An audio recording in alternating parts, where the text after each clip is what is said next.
নমস্কার বন্ধুরা, আমার রান্নাঘরে সবাইকে স্বাগত। আজ চলে এসেছি বাটা মাছের ঝালের একটা রেসিপি নিয়ে। অত্যন্ত পছন্দের একটা মাছ, যেটা খুব সহজে বাড়িতে বানিয়ে নেব। চলুন তাহলে দেখে নেব আমি কীভাবে বানাই বাটা মাছের ঝাল। সবার প্রথমে বাটা মাছকে ভালো করে ধুয়ে বেছে নিয়েছি। এবারে এর মধ্যে লবণ, হলুদ আর কাঁচা সরষের তেল মাখিয়ে কিছুক্ষণের জন্য ম্যারিনেট করে রেখে দেবো। ভালো করে লবণ, হলুদ, কাঁচা সরষের তেল দিয়ে কিছুক্ষণ আমি রেখে দেবো।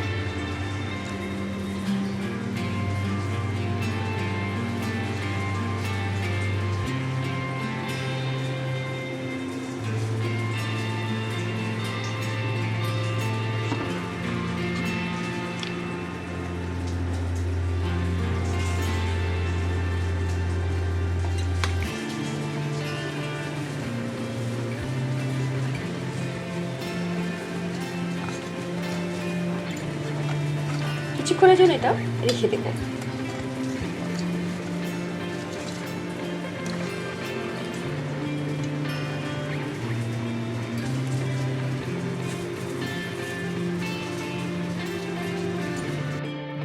ফিরে এলাম কিছুক্ষণ পর। এবারে কড়াইতে দিয়ে দেবো বেশ কিছুটা সর্ষের তেল। এটা আমি সর্ষের তেলই করব। ততক্ষণে মাছগুলো ভালো করে লবণ হলুদ মাখানো হয়ে গেছে এর ভেতরে সমস্ত কিছু। এখানে মাছগুলোর মধ্যে ভালো করে লবণ হলুদ সর্ষের তেল ঢুকে গেছে। এবারে ভালো করে মাছগুলোকে আমি ভেজে নেব।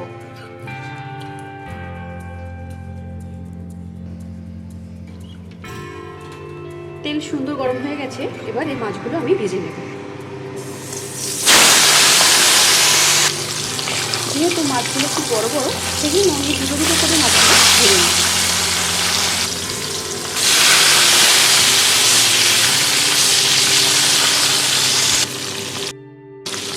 মাছগুলোকে ভালো করে উল্টে পাল্টে ভেজে নিয়েছি।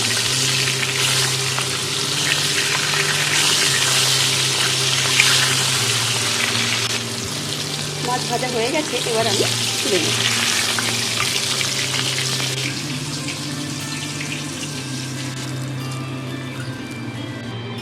বাকি মাছগুলো ভেজে নেব।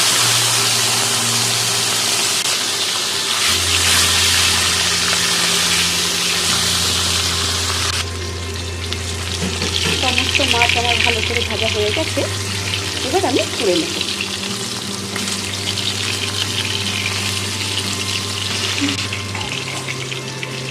এই মাছ ভাজার তেলে দিয়ে দেবো সামান্য কালো জিরে আর কয়েকটা কাঁচা লঙ্কা। পুরোটা যখন সুন্দর গন্ধ ছাড়তে শুরু করে দেবে, এবার দিয়ে দেবো একটা বড় সাইজের পেঁয়াজ মিহি করে কেটে রাখা।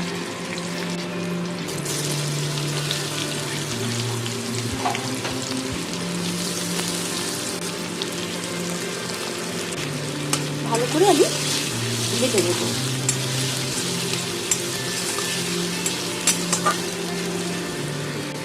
এরকম গরম ভাতে আর এরকম গরম গরম বাটা মাছের ঝাল থাকলে দুপুরে খাওয়াটা সত্যি অপূর্ব হয়।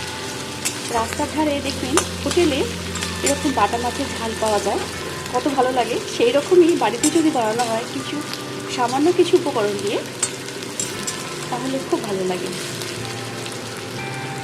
পেঁয়াজটাকে আমি সুন্দর করে ভেজে নিয়েছি।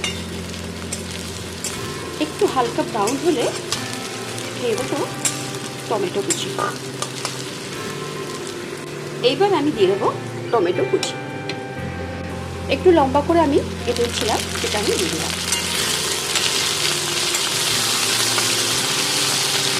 এবারে কিছু গুঁড়ো মশলা আমি যোগ করব। দিয়ে দেবো স্বাদ মতো লবণ,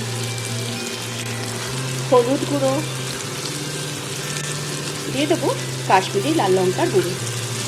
আমাদের লঙ্কাটা একটু কম ব্যবহার করে, সেজন্য আমি কাশ্মীরি লঙ্কার গুঁড়োটা দিলাম রঙের জন্য। যেহেতু কাঁচা লঙ্কা দেওয়া আছে, সেজন্য আমি গুঁড়ো লঙ্কাটা দিলাম না। আপনার গুঁড়ো লঙ্কা দিতে পারেন। এবারে দিয়ে দেবো গরম জল।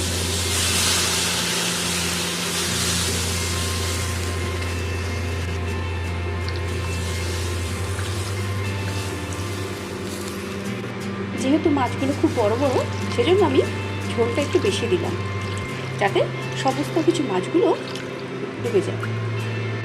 এবার আমি দিয়ে দেবো আগে থেকে বেটে রাখা হলুদ আর কালো সর্ষে বাটা, সামান্য লবণ দিয়ে আমি বেটে রেখে দিয়েছিলাম, সেটা আমি এবারে পরিমাণ মতো দিয়ে দেবো। ঝোলটা ভালো ফুটে উঠেছে, এবার আমি দিয়ে দেবো সর্ষে বাটাটা। ভালো করে আমি এর সঙ্গে মিশিয়ে নেব।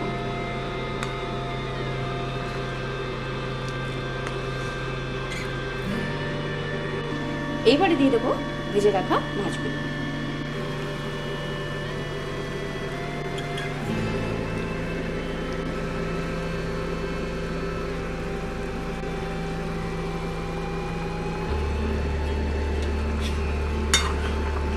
ভালো করে আমি ঝোলের সঙ্গে ডুবিয়ে দেব, যাতে করে সমস্ত মশলা এর মধ্যে ঢুকে যায়।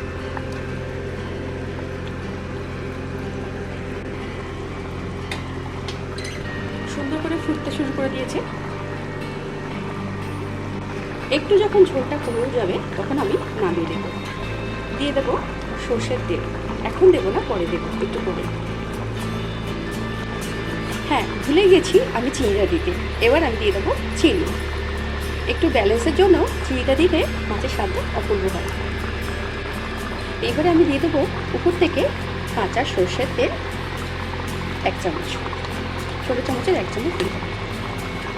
আর দিয়ে দেবো ধনে পাতা কুচি। হয়ে গেছে, এবার আমি নামিয়ে নেব। গরম গরম ভাতের সঙ্গে এরকম মাছের ঝোল বা মাছের ঝাল ভালো লাগে। একবার এরকমভাবে বানিয়ে দেখবে, গরম ভাতের সঙ্গে দুপুরে অপূর্ব লাগবে। এবার আমি নামিয়ে দেব।